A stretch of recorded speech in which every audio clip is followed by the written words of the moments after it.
Good day, everyone. You're welcome to Born Tutor channel. We'll continue on logical reasoning that we started the last time, and today we're talking about compound statement. And last time we talked about simple statements, but today we'll be talking about compound statements.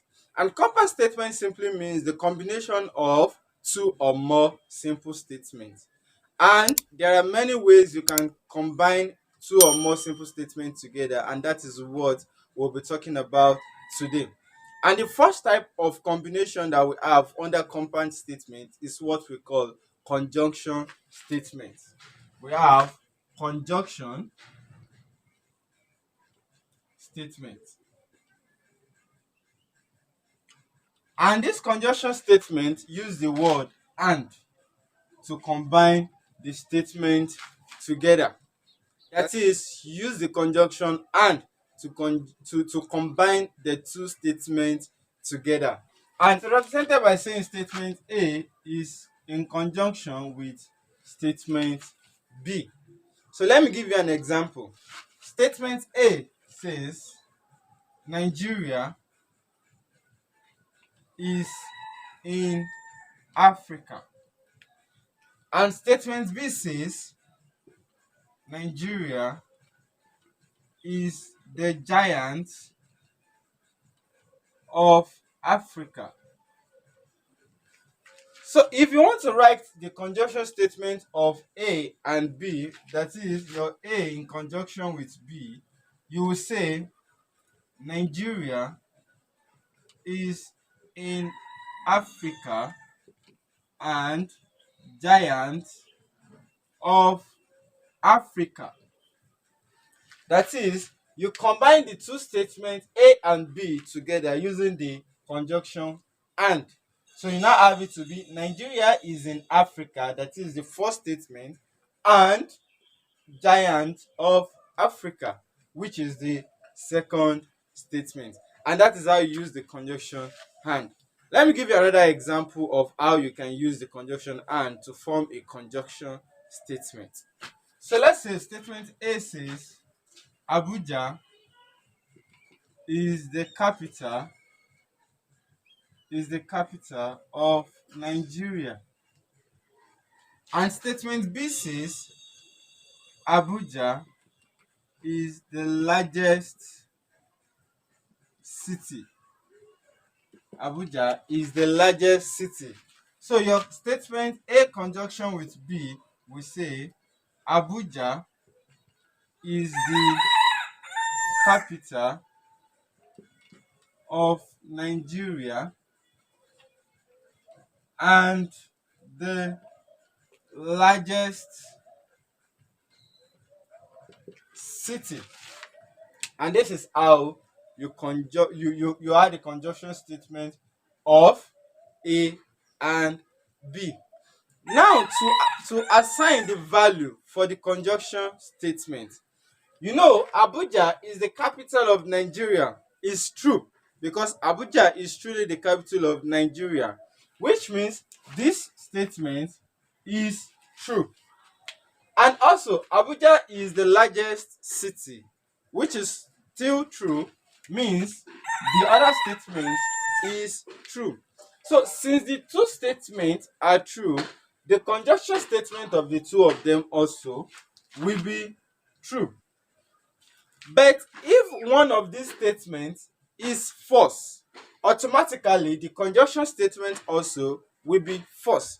As long as one of the statements is false, the conjunction statement will be false. For the condition that the conjunction statement can be true is that the two statements must be true. So let me give you a truth table for that.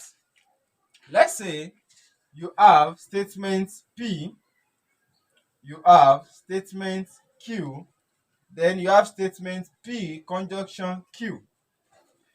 If statement P is true and statement Q is true, automatically the conjunction statement will be true, just like the example I gave to you now.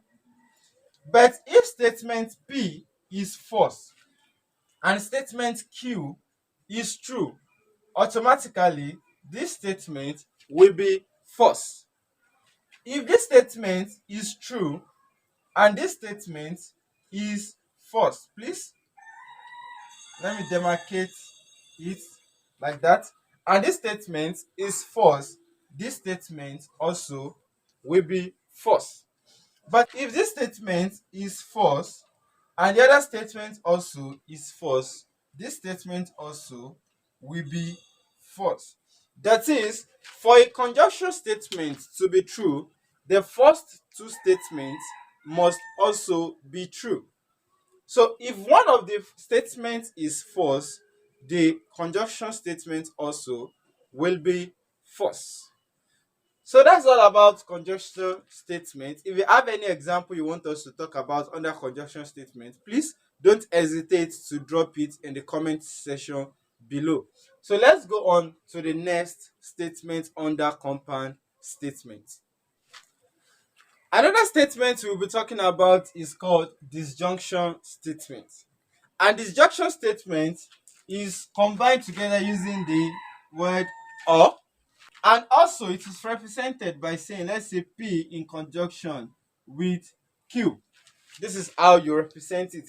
Remember that the inverted V is what you use for conjunction, but when it comes to disjunction, you use the symbol V, because in this case it is not letter V, but we use it as symbol in this case. So the symbol V is what you use as disjunction symbol. So let me give you an example on this. So let's say statement P says the baby is hungry, and statement Q says the baby is uncomfortable. Let's say the baby is uncomfortable. So the disjunction of P and Q will be the baby is hungry or uncomfortable. Uncomfortable. That is, you have combined the two statements together using the or as the disjunction statement.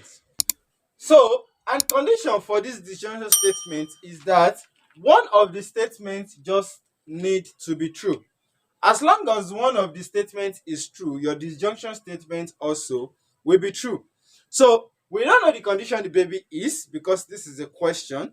The baby might truly be hungry or not. But let's assume that the first statement here is true. If the first statement there is true, that is, the baby is hungry, if the baby is hungry, the baby will still be uncomfortable. That is, this also is true. Since the two statements are true, this will be true. This will be true also, because we just need one of the statements to be true, but in this case even the two statements are true.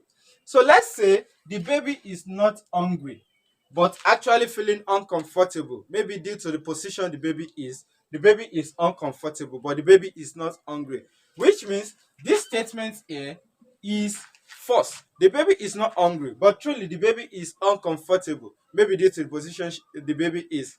That also makes this statement, the disjunction statement, to still be true, because one of the statements is still true. As long as one of the statements is true, the disjunction statement also will be true. So let me give you a truth table for that. We have statement PQ and also the disjunction Q. Disjunction Q. So let's say the first statement is true and also the second statement is true. Since the two statements are true, the disjunction statement also will be true.